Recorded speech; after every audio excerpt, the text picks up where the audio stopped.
So the book breaks it down into like three core areas actually that align with our core values. So the first is challenging limits. So this is all about understanding where are we today? What is the status quo? What are the risks of doing nothing? And I'd love to tell a story of what happens when you do nothing. In the book, I talk about a manufacturing company in the Northeast that we supported several years ago, Dan, really forward-thinking energy professional who wanted to analyze what was possible for one of their facilities. And we were able to show them that with a combination of ground mount and carport solar paired with a battery, they could reduce their grid consumption by 49%. And at that time, that was equivalent to like $100,000 just shy of a month. So $1.2 million a year. But the organization couldn't internally align. And so then the project stalled. And since then, rates have gone up 26%. So if they deployed that system, which would have paid for itself in, I think at the time it was 2 to 3 years, they'd now be saving $1.8 million a year. They wouldn't be at the mercy of the escalating utility rates. And this is just one site. And they have a global portfolio of like 600 sites. And so this is the reality of the risk of doing nothing. It erodes the value of your business significantly. Welcome back to Renewable Rides. And today, I'm joined as always by my co-host, Gareth Evans. But this episode's a little bit different because we're not here to talk with a guest or talk about the next energy trend. We're here to talk about something Gareth has been quietly building behind the scenes alongside everything else we do here at VECKTA. Gareth's written a book. It's called Powering Profits: Control Energy Costs, Build Resilience, and Gain a Lasting Competitive Advantage. And it publishes on today, which is the day we're publishing this episode, May 19th. I've had the privilege of watching this come together, and it's a complete articulation of how to approach the planning, procuring, and deploying of on-site energy with a single site or across a huge portfolio of properties. And it's not a technical manual. It's not a sustainability manifesto. It's a practical, straightforward guide for business leaders who know energy is becoming a real problem and want a clear path forward. The testimonial from Gareth Thomas, VP of Asset Management at Public Storage, speaks to that. He said after reading an early copy that this is the playbook he wishes he had 4 years ago when he began their on-site renewables journey. The steps are clear, practical, and easy to follow, regardless of prior experience in energy, solar, or renewables. We're going to talk about the content, why Gareth wrote it, who it's for, and what he hopes it does for the people that read it. Gareth, welcome to your own podcast. It's great to be here, Dan. It's good to see you. Let's get after it. You've been doing this for gosh, feels like approaching 2 years now, maybe a little longer. I know that the content that you've written about has been coming together for largely your whole professional career. So maybe start at the beginning. Take us back to kind of what prompted you to want to write the book, and why is now the right time, and then we can get into some of the content. Yeah, we're in a new paradigm, Dan, and I think it's becoming more evident to people all of the time. And I'm actually glad that it took 2 years to write the book, because I think the industry and the market has moved so much in the last 2 years, and it's been so dynamic that I think if we'd have published this 2 years ago, we wouldn't have had good granular data. We wouldn't have had insights into how vulnerable the grid is. We wouldn't have seen these rapidly escalating energy costs. And I don't think the AI wave had really hit us that has brought energy, in fact, into mainstream media.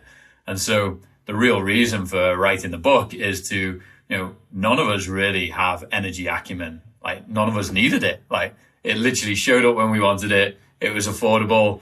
Sustainability was kind of a branding expectation that we thought kind of the grid would deliver on. And so we did some energy efficiency measures and called it good.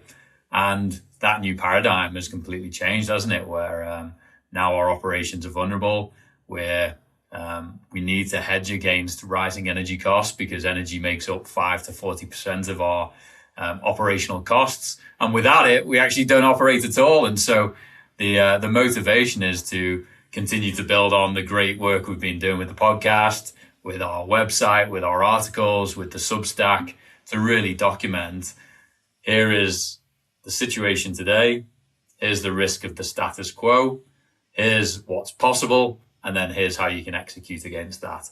And so, yeah, very excited to share that, get everyone's feedback, and really collaborate with this awesome industry and our customers and our suppliers to continue to drive great outcomes. Because by the book title, this is about truly powering profits, and profits going beyond P&L profits. This is good for business, good for economy, good for society, and then we all benefit. Absolutely. Well, I think you're absolutely right. The world has changed so much in the last 2 years since you first started putting pen to paper. But the thing that I like about the book the most is generally everything that you cover is evergreen content. And there's certainly some things that I'm sure changed from when you started writing 2 years ago to what the final version is that our listeners are going to be able to read. But who knows? Maybe in 2 years' time, we're going to have to put out a new revision with all the things that have changed. But I think the core of what you've written about will still ring true and still be something that people can action upon. And I think one of the things that you touched on there in the opening is that without power or electricity or energy, nothing happens. And so you open the book with a very vivid story from your time in Iraq. And you and I have talked about this a lot. We haven't talked about it a ton with our listeners, but maybe you can share a little bit about your experience in Iraq, you having to experience mortar attacks and really why you started the book there and how that impacted how you view the world and energy within the world. Yeah, I think super fascinating part of my career, spending 2 years in Iraq. That was a real catalyst for what we do today. And it really became apparent to me, we never think about where our energy comes from, do we? We flick the switch and we think it's coming from somewhere local. But the reality is, at the time, this was the end of the Gulf War. We had fought a war in the Middle East for many years. And I was supporting the oil and gas industry to move into the region. And for sure, we need oil and gas. And it's a very precious commodity. But the thought of us extracting it from essentially still a semi-active war zone, piping it to a port, putting it on a ship, sailing it halfway around the world, because at the time, US was a mass importer of energy, and, putting it into a power plant, burning it to then send energy down these massive long transmission lines. It didn't make any sense to me. And, I start the book by sharing that most of our evenings were actually spent lying on a shipping container floor, which were our makeshift bedrooms, staring our buddies in the eye, kind of hoping that this wasn't the last evening. And the reality was, the real kind of turning point for me was, these weren't crazed insurgents. In one of our security briefings, because we had to have a security briefing every morning, it was shared with us a video of several individuals launching one of these mortars. And these were essentially like you and I, Dan, wanting to care for our families, wanting to put food on the table. In their case, wanting to put probably diesel in their generators because they're surviving on 2 hours of power a day because their energy infrastructure being decimated. And to earn money, what the US military was telling us was these were individuals just being paid to launch mortars into the base. And so it showed me how vital energy is to everything we do. Without it, we can't run businesses. We can't run air conditioning. We can't pump water. We can't have education, and society just crumbles. And I don't think people realize that matter of fact. And it feels like the US is light years away from that experience, but it's not. We're experiencing outages every single week, and communities are without power for minutes, hours, days, weeks at a time. And life can deteriorate very quickly from being an inconvenience to being a massive safety issue to being a massive drag on the economy. And so I wanted to kind of highlight that this may be an extreme scenario, but it's what drove my mission And if we don't do something about it and we don't have energy as something within our control, then bad outcomes come about. And so, yeah, it's now a fun story to look back on. But yeah, genuinely suffered from a bit of anxiety and PTSD for a little while after that. But it's what got us here, and we need to embrace these opportunities. And I'm glad I went through that, because we wouldn't be here today without it.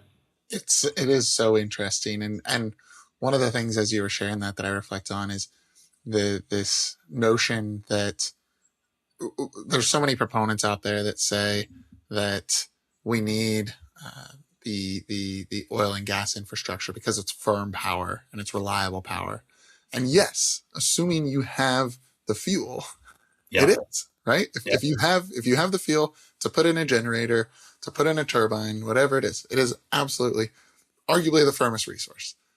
That said, when the supply chains crumble, and we're seeing it play out in real time as we yeah, speak over the last couple months, it doesn't become as reliable. It becomes, in some cases, it could be intermittent, or it becomes, you and I were just talking the other day, how, a barrel of oil could start to push into the 140s, 150s. I've been reading reports that depending on how long this drags out, it could, and how much reserves are getting tapped into it, could start pushing above 200. And that could start to mean that it's unaffordable for some folks. yeah, And so it is a very, it's the most complex machine man has ever built, which is the electric grid, and the supply chain around it is hands down the most complex thing yeah. in the world. Yeah, it's so interesting, isn't it? This Iran situation kind of just brings back so many realities of, we think it's all good, and then and the comment around, but now the US is a net exporter. This is a global market, and unless suddenly Exxon and Chevron are mandated to not export any fuel, they're going to play the market and they're going to charge what they can charge, and that makes it expensive for all of us. Well, you and I are both, I would argue, action oriented. So rather than talking about all the reasons that we've got a fragile system, let's take matters into our own hands and get after it. So who did you write the book for? And if you were to like envision when you were spending the early mornings and late nights writing this, who did you vision sitting down reading this book and being able to take something from it? Yeah, it's for the business leaders, the boards, the CEOs, the CFOs, the frontline operators, the real estate leaders, the supporting functions, the legal, the procurement. This is their guide to what is possible and how to execute. This is not necessarily written for the energy industry, which can sometimes be an echo chamber of all the things we should or could be doing. This is genuinely for the people who are passionate about running their business, running it super efficiently, maximizing profits, doing it in the most sustainable and reliable way that they can, and building incredible brands that, by taking energy into their control today, they create decades and decades of value for their company. And so this is to help them overcome the status quo, to understand what's possible, and then figure out how to get there. Well, so one of the things that you and I often hear when we're speaking with customers, for those that have not yet done anything, they in some cases are a bit in that analysis paralysis stage of where do I even start? How do I get going? How do I get the momentum building within my organization to do this, even if they see the challenges and the rising costs and everything? Or we're working with folks that have done a handful of projects, but maybe they've gotten bumps, gotten bruises along the way, or they're just getting pressed by others within the organization of, is this really, yielding the results we were hoping for? But for those that are either stuck or to start the journey, or stuck after doing a couple projects, how do you address some of these challenges in the book? Yeah. So the book breaks it down into like three core areas actually that align with our core values. So the first is challenging limits. So this is all about understanding, where are we today? What is the status quo? What are the risks of doing nothing? And I'd love to tell a story of what happens when you do nothing. In the book, I talk about a manufacturing company in the Northeast that we supported several years ago, Dan, really forward-thinking energy professional who wanted to analyze what was possible for one of their facilities. And we were able to show them that with a combination of ground mount and carport solar paired with a battery, they could reduce their grid consumption by 49%. And at that time, that was equivalent to like $100,000 just shy of a month, so $1.2 million a year. But the organization couldn't internally align. And so then the project stalled. And since then, rates have gone up 26%. So if they deployed that system, which would have paid for itself in, I think at the time it was 2 to 3 years, they'd now be saving $1.8 million a year. They wouldn't be at the mercy of the escalating utility rates. And this is just one site. And they have a global portfolio, like 600 sites. And so this is the reality of, the risk of doing nothing is it erodes the value of your business significantly. So then we go to adapt purposely. So now this is about how do you align your internal stakeholders? How do you set that vision of what you want to achieve? And this isn't like weeks and months of strategy sessions and over engineering it. It's simply like, what is our priority? Is it cost? Is it resilience? Is it sustainability? What do we want to try and achieve? Let's now baseline our portfolio and understand, where are we consuming energy? Where is it most expensive? Where are we most vulnerable to escalations and outages? And really understanding like, what is the risk you're facing?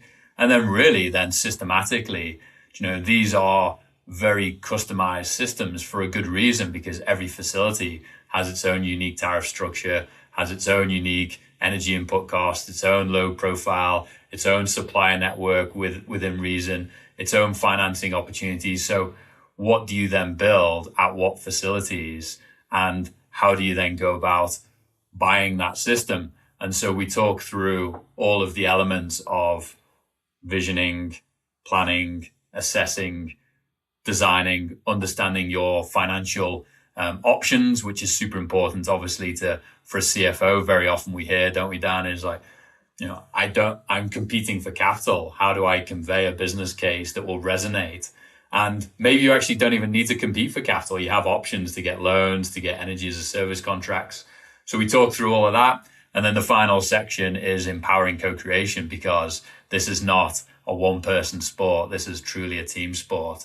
And it requires us to socialize this, get all the stakeholders on the same page, have a single source of truth, have a repeatable process, have something that is robust and that allows you to scale with confidence. And so what's fun about it is try to remove all the jargon, make it super understandable, use the road trip analogy throughout the book, draw on elements of that around, you need your Google Maps equivalent.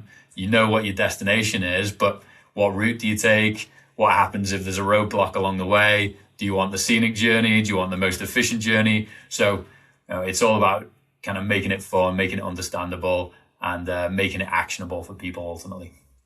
And the beautiful thing is you're able to draw on personal experience, because we're doing this with many companies, day in and day out, and it is amazing when you start to map out what does it take to get to a yes organizationally, and then working towards that, and again orienting all around action.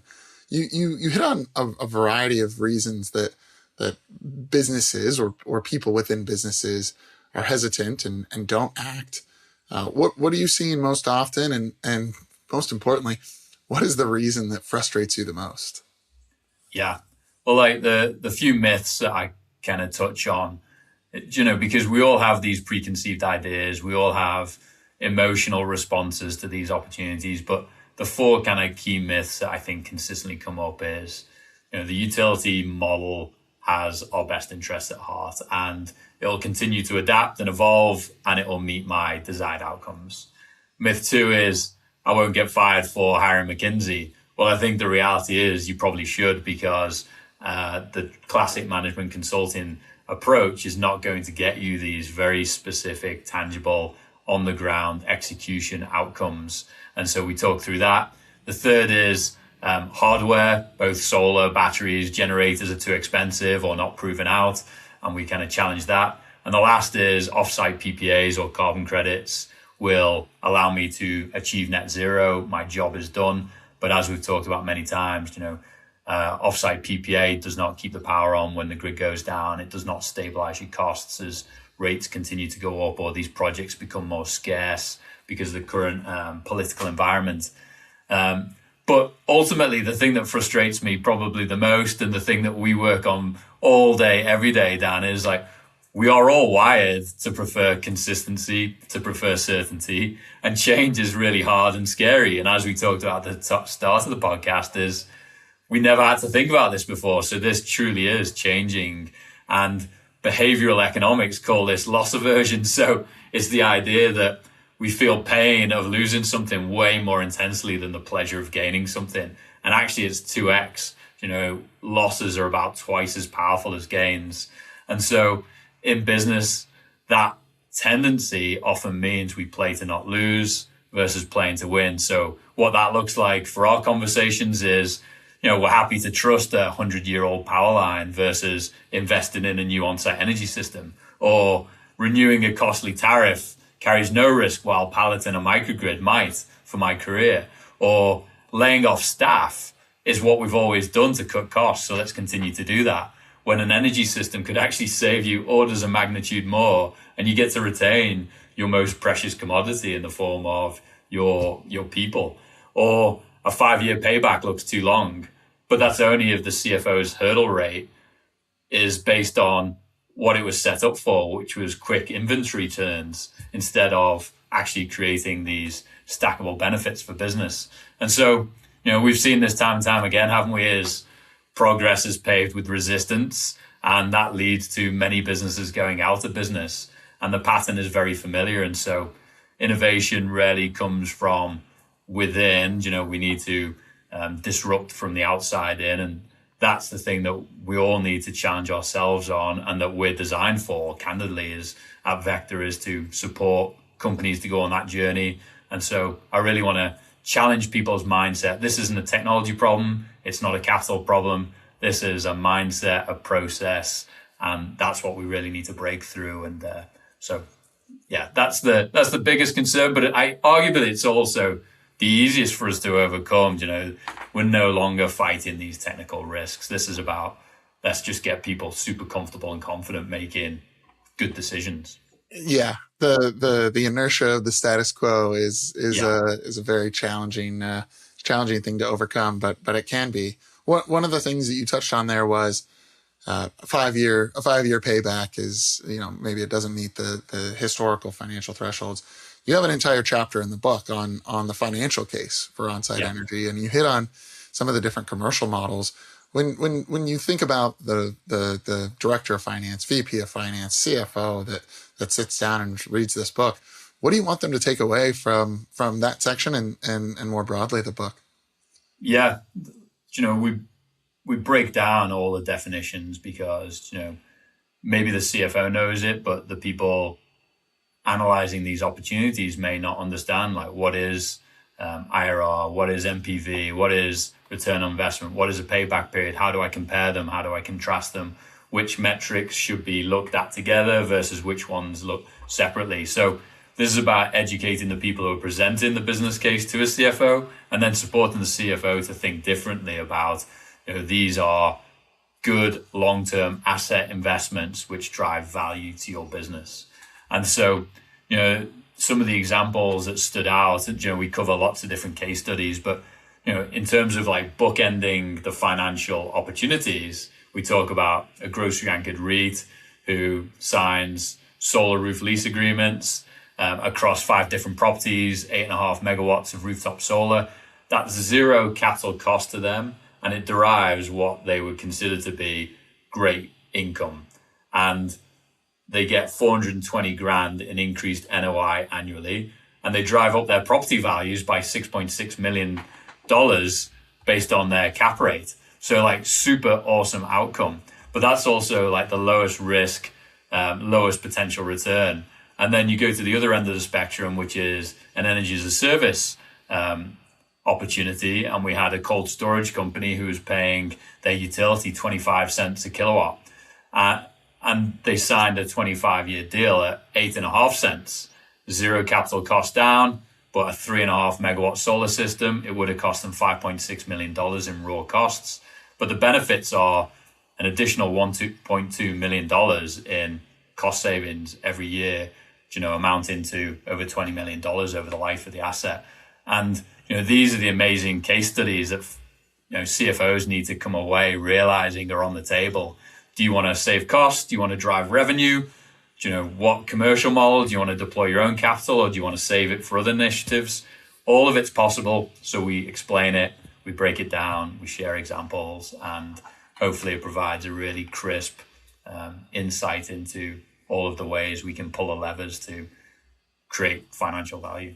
The examples is candidly what I appreciated most about it. Anytime I read books like this, I like psychology and strategy books, and it's one thing to talk in theory. It's another to hear actual tangible examples of how others have navigated this path and learn from their mistakes, learn from their triumphs. What are some, you hit on quite a few in the book. What's the one that stands out for you the most as your favorite example of someone who has gone down this path and highlighting what's possible? Yeah, like we've touched on this briefly in the past, Dan, but I think Walmart has to stand out as like an incredible example of what's possible. Over 600 renewable projects globally. They knew very early that they wanted to hedge against this position. And this was all about reducing operational costs, gaining greater control. And it wasn't a knee-jerk reaction to regulations or sustainability. It was like super deliberate, very specific strategy, stabilize growth, and avoid being at the mercy of the grid. And, in the last 5 years, we've seen their stock price go from $48 to $115. Revenue is up from $524 billion to $681 billion. And in parallel to doing all of that, they launched Project Gigaton to drive their suppliers to do it as well. And so then it becomes this entire network of people benefiting from embracing this new opportunity. And that provides resilience to your supply chain. It means you're getting products cheaper because they're saving money on energy costs. And so then you start stacking all these benefits up. And, as we talked about, they smashed their gigaton sustainability goal out the water, achieving it many years early.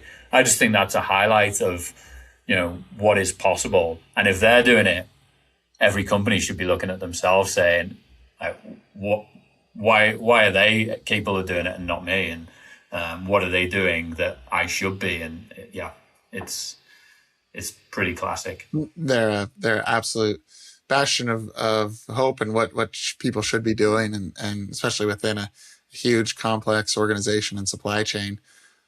So shifting gears a little bit, one of the things, and I've just continued to I get to work with you day in and day out, and I continue to be in awe of your output. I mean, you're CEO of VECKTA, you're co-host here with me on the podcast, you're writing Substack articles, you're running ultra marathons. You've now written a book. Like you're also the most well listened podcast listener. Like every day I feel like I hear you talk about 5 different podcasts. But like, what was it like to write the book? Where'd you find the time? How did you sit down and avoid writer's block and get it all out there? Because there's so much great content in there, and people need to be able to see it, consume it, read it. People react to different mediums. Some folks love podcasts, others love reading. Where'd you find the time to put it all down on paper and write this book? Yeah, I think that's why it took 2 years. Honestly, I think this could have been like a 3-month exercise if I locked myself away in a cabin, actually just focused on it. But, juggling all the things that you just described. And I think I was taught very early, you've got kind of 4 buckets of either work, family, friends, or health. And something always has to give. And sometimes 2 or more things have to give in order to achieve your objectives. And very much VECKTA and family became the priority while writing the book, and health suffered and friends suffered. And they're great compromises. And I think for me, it was just about trying to dedicate a couple of hours a week, going through many iterations, working with a great group who would then critique it, help me review it, refine it, make it fun and engaging for the audience. And yeah, I think it definitely takes its toll. I'm excited to be done, but I'm also excited to get the feedback, have the conversation, see what it leads to, and take the critique on board to improve it next time around. But yeah, it's been a wild ride, but this is genuinely, I think, what's needed in the industry to just provide that knowledge base and help continue to educate and provide that resource that is simple and accessible. And if people like the monotone voice, there'll be an audio version coming out as well at some point. I need to sit down and record that. But yeah, it's been a wild process, and maybe it won't be the last one. We'll see. And putting it out in different mediums, resonates with different audiences, and I do. I mean, I think that we're going to continue to learn so much, every day, month, year, that there will be future revisions or future books. But you're now, when we launch this episode, you're going to be a published author. If someone only took one thing away from the book, and how they view energy, how they view their business, what would you want that to be? Yeah, I think the main thing I want people to sit there and reflect on is, are you the leader who's going to finish the book and wait and hope someone else comes along and takes on this challenge? Or hope that a committee is created, or a regulation drives change, or you have to create a new budget cycle? Or will you actually be the one that recognizes that this truly is a once-in-a-career opening to lower costs, unlock new revenue streams, bulletproof your operations, build a cleaner brand, and beat your competitors and create that lasting competitive advantage? And so that's the real big thing I want people to take away is, do I want to be passive? Do I want to outsource this? Or do I want to really get after it, own it, do something about it, and really actually adjust the course of your entire business? And to your point, it's not a technical challenge. It's not a financial challenge. Like, all of these elements have been de-risked and overcome. This is an organizational change problem. And the only thing that solves that is people. Yeah. So I think that's really what you've written this for. And on that point, massive shout out to you guys for going on this journey, like the founding team, you, Felipe, Calvin, for Sarah pushing me to do this, for the guys who provided testimonies, amazing individuals like customers, suppliers, advisors. Check them out at the start of the book. And for the family for letting me do this, letting me take myself away. And I'm very excited for everyone to benefit from this. Yeah, no, it's much needed. So today, May 19th, when we launch this episode, the book is officially out. Where can people get it? And what else should they know about the launch? Yeah, it's actually going live on Amazon, and you can get details at our website. So VECKTA.com, VECKTA.com/powering-profits. And then you can continue to kind of follow along on sort of iterations of the book through the Substack. So this is poweringprofits.substack.com. And our website is rich with information, but that's where there is a section on there for the book now under the Learn heading. So check it out, but you should be able to find it on Amazon, get your copy, and I'll have a bunch of hard copies for anyone I see in person. So look out, you'll be getting tapped up, and they'll be on your desk before you know it, especially for people who contributed to this. Yeah, and I would just say reach out to you, to the rest of the team, because there's a lot in there, and a lot of actions to be taken, and you don't have to go at it alone. To your point, empowering co-creation is a core value for us, and a core value that you share in the book, and we're here to help people, build that consortium, build that group to make this happen, because that's the only way these types of infrastructure projects get built. So we're here to support. I love that, Dan. And I think I'd encourage everyone to actually listen to our last episode with Carson from Lithia, because my big takeaway from that is for everyone listening, the biggest thing you can do is act. Like, the economics are real. It's not going to go perfectly every time, but by acting, by learning, by doing, you're going to create massive benefits, and it'll become more and more energizing and confidence inspiring with every single one. So start with one, get the win, socialize it, and then get after it at scale. That's right. Gareth, what a day. I'm super proud of you. Like, this is such an awesome thing. And now I get to say my co-founder's a published author. Something to strive for. Maybe I'll need to start writing some myself. But Gareth, Powering Profits is officially out. And folks can find it on Amazon, and maybe if they see us at a show or we're visiting them because they're a customer, they'll get a copy and start getting after it. Couldn't do it without you. Thanks, Dan. Appreciate you. Likewise. See you, Gareth. Cheers. We receive a lot of questions from business leaders around the world wanting to learn more about the energy transition, what is possible, and where to start. So to help you stay informed and up to date on best practices, opportunities, risks, and success stories, we created an industry newsfeed at VECKTA.com/news with all our podcasts, blogs, and newsletter. Check it out and connect with Dan, myself, and the VECKTA team to learn more. Cheers and have a good one.